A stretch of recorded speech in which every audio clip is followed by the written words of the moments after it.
नमस्कार, जय हिंद। स्वागत है आप लोगों का दृग द टारगेट के ऑनलाइन प्लेटफार्म पर। कैसे हैं आप लोग? आशा करता हूं स्वस्थ होंगे, मस्त होंगे। आपकी पढ़ाई लिखाई बिल्कुल शानदार तरीके से चल रही होगी। आज की क्लास में हम लोग चर्चा करने वाले हैं अलंकार के बारे में। लेकिन उससे पहले इस क्लास से जुड़े रहने के लिए चैनल को सब्सक्राइब कर दीजिए, लाइक कर दीजिए, शेयर कर दीजिए, जिससे कि ज़्यादा से ज़्यादा लोग इस क्लास से जुड़ सकें। तो आइए बिना देर किए स्टार्ट करते हैं आज की क्लास। आज की क्लास में चूँकि हम लोग चर्चा करने वाले हैं अलंकार के बारे में, तो आइए जानते हैं कि अलंकार क्या होता है। अलंकार दो शब्दों से मिलकर बना है, एक अलम और दूसरा कार। अलम का मतलब होता है शोभा या सजावट और कार का मतलब होता है करने वाला, अर्थात जो शोभा या सजावट करने वाला हो उसी को ही अलंकार कहते हैं। अब हम इसको काव्य में कैसे प्रयोग करते हैं, आइए उसको जानते हैं। तो काव्य की शोभा बढ़ाने वाले तत्वों को अलंकार कहते हैं। जिस प्रकार सुवर्ण अर्थात सोने आदि के आभूषणों से शरीर की शोभा बढ़ती है, उसी प्रकार काव्य अलंकारों से काव्य की शोभा बढ़ती है। अब हम बात करते हैं काव्य के प्रकार की। तो मुख्य रूप से काव्य दो प्रकार के होते हैं, शब्दालंकार और अर्थालंकार। लेकिन एक तीसरा अलंकार भी माना जाता है जिसको हम लोग उभया अलंकार कहते हैं। शब्दालंकार क्या होता है? जहाँ शब्दों के द्वारा चमत्कार अर्थात काव्य की शोभा बढ़े, वहाँ पर शब्दालंकार होता है। इसके अंतर्गत हम लोग चर्चा करेंगे अनुप्रास अलंकार पर, यमक अलंकार पर, शेष अलंकार पर और वक्रोक्ति अलंकार पर। वहीं बात करें अर्थालंकार की, तो जहाँ पर अर्थ के द्वारा काव्य की शोभा बढ़े, वहाँ पर अर्थालंकार होता है। बात करें इनके भेद की, तो इनके लगभग 51 भेद होते हैं। लेकिन हम मुख्य रूप से उपमा पर, रूपक पर, उत्प्रेक्षा पर, विभावना पर, उल्लेख पर, अतिशयोक्ति, भ्रांतिमान, संदेह, मानवीकरण और विरोधाभास पर चर्चा करेंगे। वहीं बात करें उभयालंकार की, जहाँ न तो यहाँ शब्द और अर्थ दोनों के द्वारा चमत्कार उत्पन्न होता है, उसको हम लोग उभयालंकार बोलते हैं। तो आइए आज हम लोग चर्चा करते हैं शब्दालंकार के बारे में। और शब्दालंकार के अंतर्गत सबसे पहले हम बात करेंगे अनुप्रास अलंकार पर। अनुप्रास अलंकार कहाँ होता है? तो जहाँ वर्णों में मुख्य रूप से व्यंजन की बात की जाती है, आवृत्ति हो, वहाँ पर अनुप्रास अलंकार होता है। जैसे उदाहरण देखें तो मुदित महीपति मंदिर आए और सेवक सचिव सुमंत बुलाए। अब देखिए इसमें जो है कि हमको स्वर से नहीं बस व्यंजनों से मतलब होता है। तो यहाँ पर देखिए म स इन सभी क्या है कि वर्णों की व्यंजनों की बार बार आवृत्ति हो रही है, तो यहाँ पर अनुप्रास अलंकार होगा। उसी प्रकार तरड़ी तनुजा तट तमाल तरुवर बहुछाए, यहाँ पर त की बार बार आवृत्ति हो रही है, तो यहाँ पर भी अनुप्रास अलंकार होगा। उसी प्रकार बंदौ गुरुपद पद्म परागा सूरज सुबास सरस अनुरागा, यहाँ पर देखिए पद फिर यहाँ पर सर और सर की आवृत्ति हो रही है, तो यहाँ पर भी अनुप्रास अलंकार होगा। उसी प्रकार सुर समर करनी करहीं स क की आवृत्ति हो रही है, तो यहाँ पर भी अनुप्रास अलंकार होता है। लेकिन हम बात करें अनुप्रास अलंकार की, तो इनको 5 भागों में बांटा गया है। छेकानुप्रास, वृत्त्यानुप्रास, लाटानुप्रास, श्रुत्यानुप्रास और अंत्यानुप्रास। तो आइए इन पर भी हम लोग चर्चा करते हैं।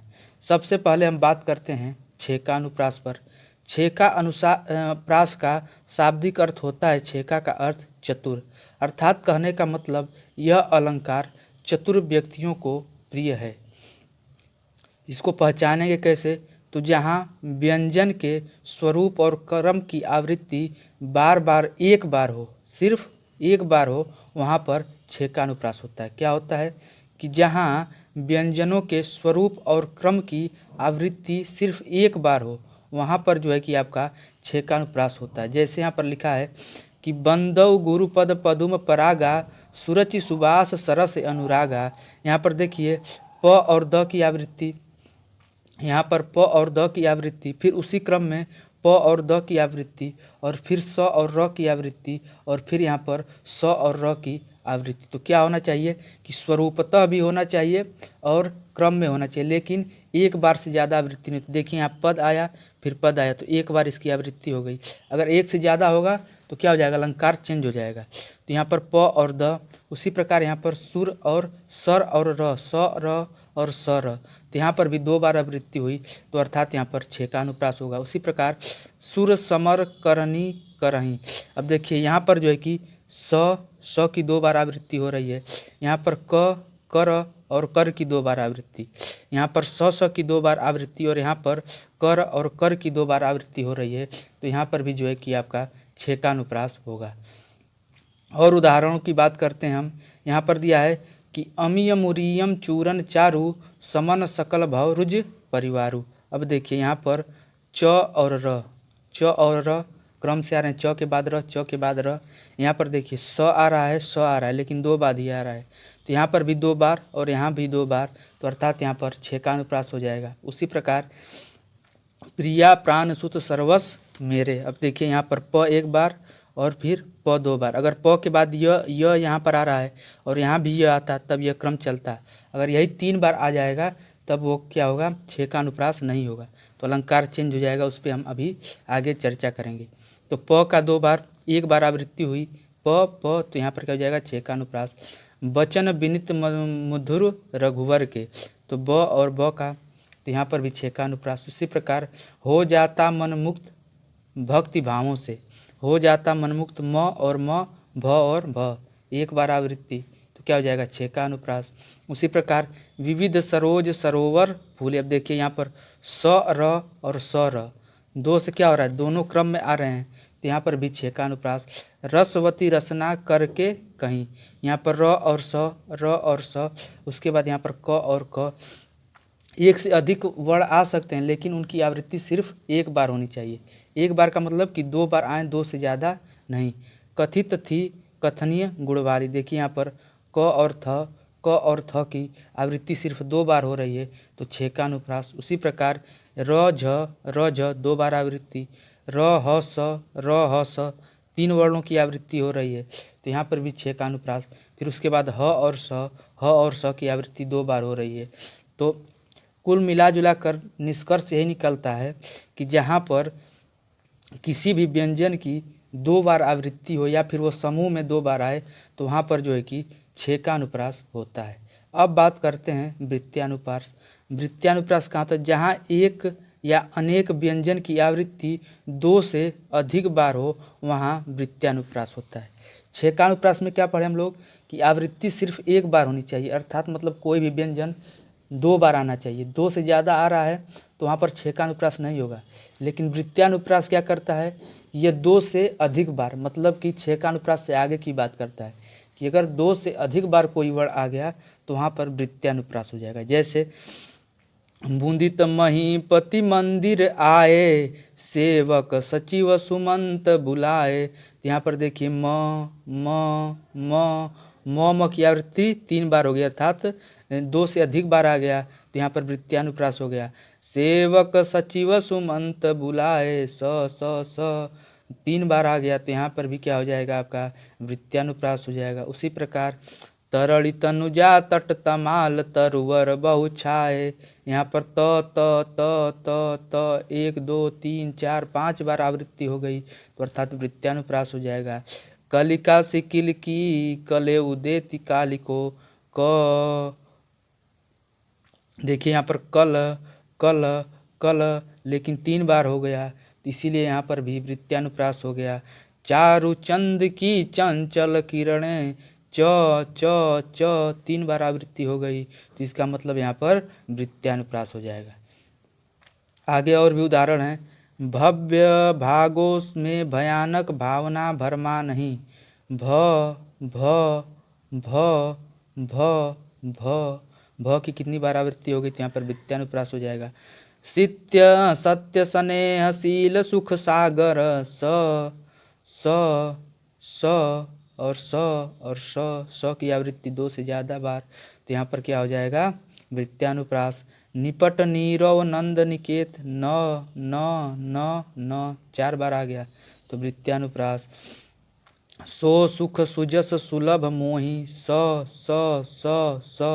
4 बार आ गया तो वृत्यानुप्रास। अगर 2 बार आता तो क्या हो जाता आपका, 2 बार आता तो कौन सा अलंकार होता, 2 बार आता तो आपका हो जाता छेकानुप्रास। और 2 से ज़्यादा बार आएगा तो क्या हो जाएगा, वृत्यानुप्रास। अब हम बात करते हैं लटानुप्रास भी। लटानुप्रास क्या होता है, तो जब एक ही वाक्य की आवृत्ति होती है लेकिन उनके अर्थ में परिवर्तन हो जाता है। उनके अर्थ में क्या होता है, अंत में क्या होता है कि परिवर्तन हो जाता है, अर्थ में जो है कि परिवर्तन हो जाता है, वहाँ पर लाटानुप्रास होता है। जैसे राम भजन जो करत नहीं भव बंधन भय ताहि, और राम भजन जो करत नहीं भव बंधन भय ताहि। यहाँ पर देखिए पूरी लाइन नीचे भी क्या है, रिपीट हो रही है, आवृत्ति हो रही है, लेकिन यहाँ पर सिर्फ कामे का जो है कि अंतर है और इससे पूरा अर्थ बदल जाएगा। क्या इसका अर्थ होगा कि राम भजन जो करत नहीं, मतलब जो राम का भजन नहीं करता है,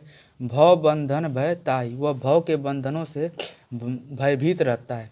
और दूसरी लाइन कह रहा है कि राम भजन जो करत नहीं भव बंधन भय ताहि, अर्थात जो राम का भजन करता है वह भव बंधनों से बधा नहीं होता है। उसी प्रकार पूत कपूत तो का धन संचय, या पूत सपूत तो का धन संचय। कहने का मतलब कि पूरी लाइन रिपीट हो रही है, लेकिन बस यहाँ पर कपूत और सपूत का अंतर है। तो कहने का मतलब कि पूत कपूत तो का धन संचय, अगर पूत कपुत्र है तो धन संचय का क्या मतलब, वह सभी क्या करेगा, खर्च कर देगा। और पूत सपूत तो का धन संचय, अगर पूत सपूत है तो धन संचित करके क्या करोगे, वो तो अपने आप धन बना लेगा। तो लाइन दोनों अंतर है, बस एक शब्द के अंतर की वजह से पूरा अर्थ बदल जा रहा है। उसी प्रकार तेग बहादुर वे ही थे गुरु पदवी के पात्र समर्थ, तेग बहादुर वे ही थे गुरु पदवी जिनके अर्थ, समर्थ और अर्थ बस चेंज हो रहा है और पूरी लाइन रिपीट हो रही है। तो यहाँ पर क्या हो जाएगा आपका लाटानुप्रास हो जाएगा। उसी प्रकार मांगी नाव न केवट आना, मांगी नाव न केवट आना, मांगी नाव न केवट आना, मांगी नाव न केवट आना। अर्थात कहने के मतलब है यहाँ पर कि नाव मांगा लेकिन केवट नहीं आया। पहली लाइन से ये अर्थ निकल रहा है। दूसरी लाइन से मांगी नाव मतलब नाव नहीं मांगे लेकिन केवट अपने आप आ गया। तो यहाँ पर भी दोनों लाइनें रिपीट हो रही हैं लेकिन अर्थ क्या हो जा रहा है, चेंज हो रहा है। पराधीन जो जन नहीं स्वर्गता हेतु, पराधीन जो जन नहीं स्वर्ग नरतता हेतु। यहाँ पर भी बस कामा की चेंज की वजह से पूरा अर्थ बदल जा रहा है। पहला क्या है कि पराधीन जो जन, अर्थात जो दूसरों के अधीन है, नहीं स्वर्गता हेतु, उसके स्वर्ग का भी कोई मतलब नहीं है। पराधीन जो जन नहीं, जो मनुष्य दूसरों के अधीन नहीं है, स्वर्ग नरकता हेतु, उसके लिए नरक भी स्वर्ग के जैसे है। अब बात करते हैं श्रुत्यानुप्रास की। श्रुत्यानुप्रास क्या होता है, तो जब एक ही वर्ग के वर्णों की आवृत्ति बार बार होती है तो वहाँ पर श्रुत्या अनुप्रास हो जाता है। जैसे कंठ से ही पूरे आ रहे हैं, फिर तालब से कंठ तालब मूर्धन्य दंत ओष्ठ 5 जगहों से उच्चारण होता है और एक ही उच्चारण स्थान से अगर वर्ण आ रहे हैं तो वहाँ पर क्या होता है, श्रुत्यानुप्रास होता है और उनको पढ़ने में एक अलग प्रकार की आनंद की अनुभूति होती है, इसीलिए इसको हम लोग श्रुत्यानुप्रास बोलते हैं। जैसे दीनांत था थे दीनानाथ डूबते, सधेनु आते गृह ग्वाल बाल थे। यहाँ पर देखिए तो वर्ग की आवृत्ति बार बार हो रही है। जैसे द तो वर्ग में, तो न तो वर्ग में, तो वर्ग में, तो वर्ग में, तो वर्ग में, दो तो वर्ग में, न तो वर्ग में, न तो वर्ग में, तो वर्ग में, यहाँ तो वर्ग में। तो देखिए तो वर्ग की आवृत्ति बार बार हो रही है तो यहाँ पर जो है कि आपका श्रुत्यानुप्रास हो जाएगा। उसी प्रकार ता दिन दान दिन धन धरनी। अब यहाँ पर देखिए तो वर्ग का, द तो वर्ग का, न तो वर्ग का, द तो वर्ग का, न तो वर्ग का, द तो वर्ग का, उसके बाद ध तो वर्ग का, न तो वर्ग का, ध तो वर्ग का और फिर न तो वर्ग का। तो देखिए तो वर्ग की बार बार जो है कि क्या आ रहे हैं, तो वर्ग के ही वर्ण आ रहे हैं। तो ऐसे यहाँ ऐसे जिस प्रकार जहाँ पर आए कि एक ही वर्ग के वर्ण बार बार आवृत्ति हो तो वहाँ पर श्रुत्यानुप्रास होता है। अब हम बात करते हैं अंत्यानुप्रास की। अंत्यानुप्रास क्या होता है भैया, तो जब किसी पंक्ति में अंतिम व्यंजन की आवृत्ति होती है तो वहाँ पर अंत्यानुप्रास होता है। जैसा कि नाम से ही स्पष्ट है, अंत में अनुप्रास। अंत्यानुप्रास नाम से ही स्पष्ट है कि जहाँ पर अंत में अनुप्रास अलंकार आए वहाँ पर अंत्यानुप्रास होता है। जैसे शेष महेश गणेश दिनेश सुरेश हु जाति निरंतरी गावे। अब देखिए अनुप्रास में क्या होता है कि वर्णों की आवृत्ति होती है लेकिन पहले होती है, और यहाँ पर वर्णों की आवृत्ति बाद में हो रही है। स स स स स, तो यहाँ पर क्या हो जाएगा, अंत में आ रहा है तो इसीलिए यहाँ पर अंत्यानुप्रास हो जाएगा। चरर मरर खुल गए अरर स्फुटों से, यहाँ पर देखिए र और र की आवृत्ति जो है कि अंत में हो रही है तो इसीलिए यहाँ पर अंत्यानुप्रास हो जाएगा। अब हम बात करते हैं यमक अलंकार की।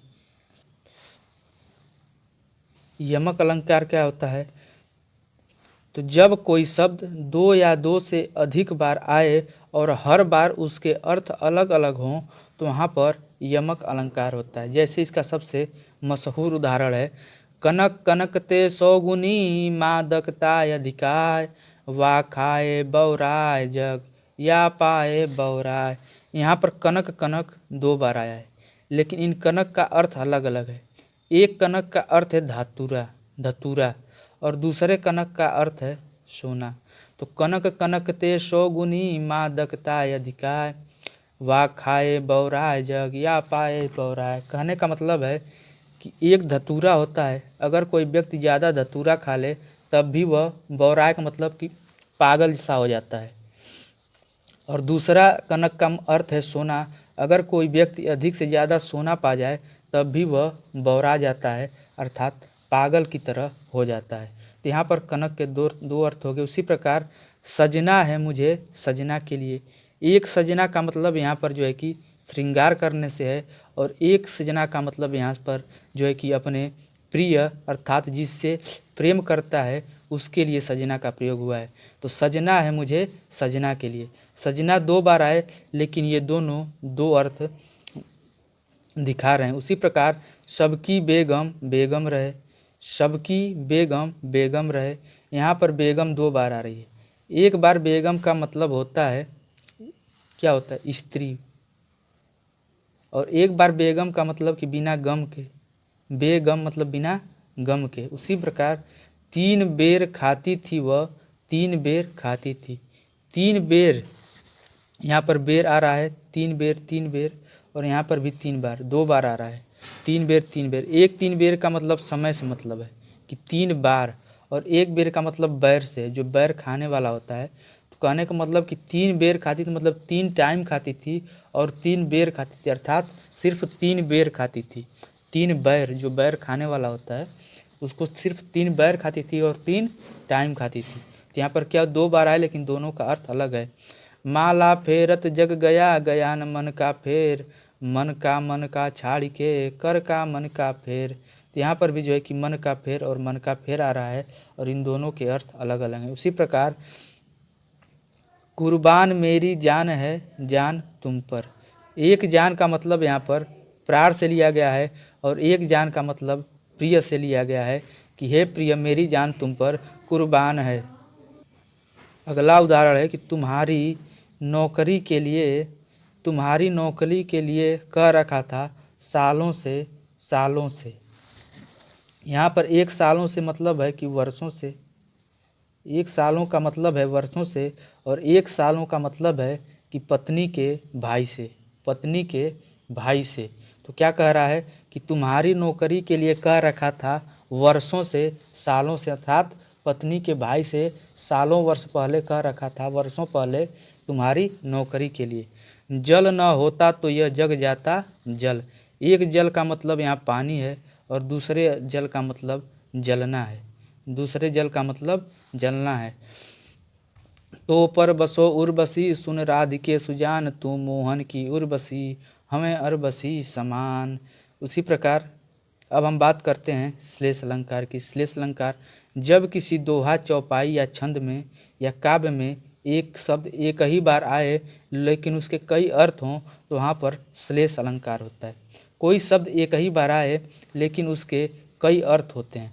श्लेष का शाब्दिक अर्थ होता है चिपका, अर्थात एक ही शब्द में कई अर्थ चिपके हों अर्थात कई अर्थ निकले तो वहाँ पर श्लेष अलंकार होता है। जैसे रहीमन पानी राखिए बिन पानी सब सून और पानी गए नऊ बरे मोती मानुष चून। तो यहाँ पर जो है कि पानी जो ये शब्द आया है इसके 3 अर्थ हैं। एक पानी का मतलब है मोती। मोती का मतलब कि यह जो है कि मोती के अर्थ में चमक के लिए प्रयोग किया गया पानी का। वहीं मानुष मनुष्य के अर्थ में सम्मान के लिए और चूने के अर्थ में साधारण जल के लिए प्रयोग किया गया है। अब हम बात करें अगले उदाहरण की, तो जो रहीम गति दीप की कुल कपूत गति सोय बारे उजियारे करे बड़े अंधेरा होय। जो रहीम गति दीप की कुल कपूत गति सोय बर यारे उजियारा करे बढ़े अंधेरा होय। यहाँ पर जो बारे आया है अगर इसको जो है कि हम दीपक के अर्थ में लें तो इसका अर्थ होता है जलना, और वहीं बचपन के कपूत के अर्थ में लें तो इसका अर्थ होता है बचपन। वहीं प्रकार बढ़े की बात करें तो इसके भी 2 अर्थ होते हैं। दीपक के अर्थ में लें तो इसका अर्थ हो जाएगा कि बुझने पर, और बढ़े के अर्थ में लें तो इसका अर्थ होता है बढ़ने पर। अर्थात जो रहीम गति दीप की, जो दीपक की गति होती है, कुल कपूत गति सोए, वही कुपुत्र पुत्र का भी होता है।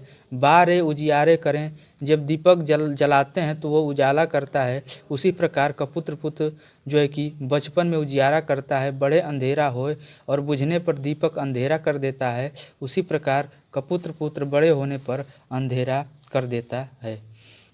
अब कहें बात, सुबरन को ढूंढत फिरे कभी व्यभिचारी चोर। यहाँ पर जो है कि सुबरन आ रहा है, सुबरन को ढूंढत फिरे कभी व्यभिचारी चोर। अब यहाँ सुबरन के 3 अर्थ हैं। एक है सुंदर वर्ण, कभी जो है कि सुंदर वर्ण को तलाश करता है। दूसरे सुबरन का अर्थ है सुंदर स्त्री, व्यभिचारी पुरुष जो है सुंदर स्त्री की तलाश करता है।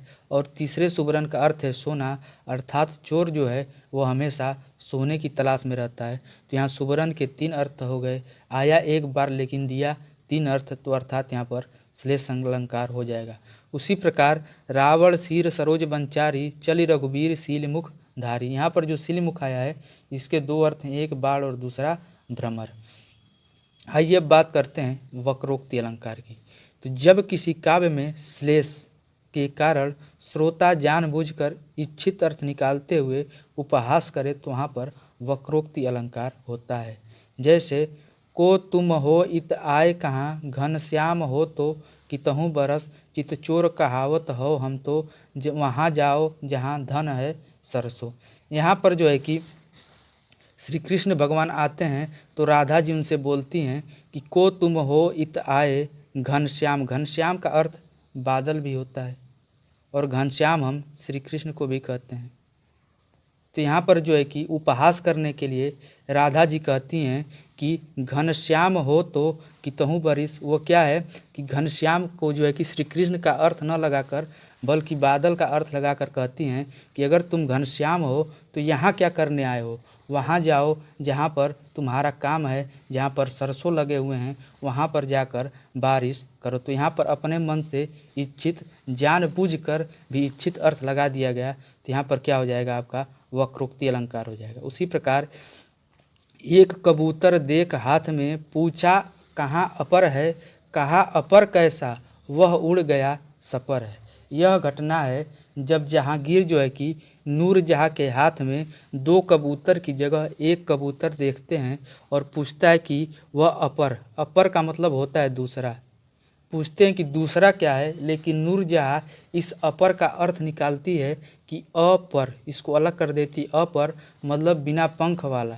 कहती अपर कैसा, वह उड़ गया सपर है, अर्थात वह तो जो है कि पंखों के साथ वाला है, अर्थात वो उड़ गया, वो अपर नहीं सपर है। तो यहाँ पर भी क्या है कि इच्छित अर्थ लगा के उपहास करने के लिए बोलती है। उसी प्रकार कौन हो तुम, राधा जी जब कृष्ण जी आते हैं कहते हैं राधे, तो राधे पूछती हैं कि कौन हो तुम, तो कहते हैं मैं हरि राधे।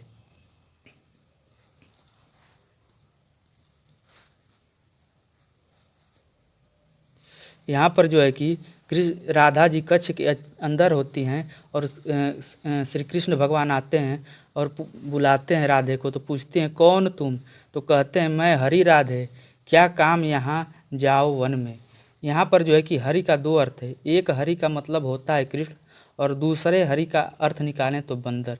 तो यहाँ पर जो है कि वह जानते हुए भी बोलती हैं कि कृष्ण का अर्थ न लगाकर बल्कि वो यहाँ पर इच्छित अर्थ बंदर का अर्थ लगाती हैं और कहती हैं क्या काम है यहाँ, जाओ वन में। अगर तुम बंदर हो तो तुम्हारा यहाँ क्या काम है, तुम वन में जाओ। उसी प्रकार तीसरा उदाहरण है कि हे शैलजा पशुपालक कहाँ, तो कहते हैं यमुना तट गयो ले धेनु।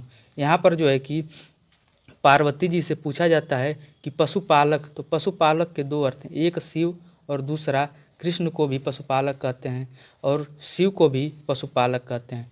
तो पार्वती जी से पूछा जाता है कि है शैलजा पशुपालक कहाँ, तो वो बोलते हैं कि यमुना तट गयो ले धेनु, अर्थात वह यमुना तट पर धेनु लेके गए हैं। तो वहाँ पर जो है कि ये शिव का अर्थ न लगाकर जानबूझकर कृष्ण के बारे में बताती हैं। तो यहाँ पर भी जो है कि जब जानबूझकर दूसरा अर्थ लगा दिया जाए तो वहाँ पर जो है कि वक्रोक्ति अलंकार होता है। तो आज जो है कि हम लोग चर्चा किए शब्दालंकार के बारे में। अगली क्लास में हम लोग बात करेंगे अर्थालंकार के बारे में। तब तक के लिए नमस्कार, जय हिंद, धन्यवाद।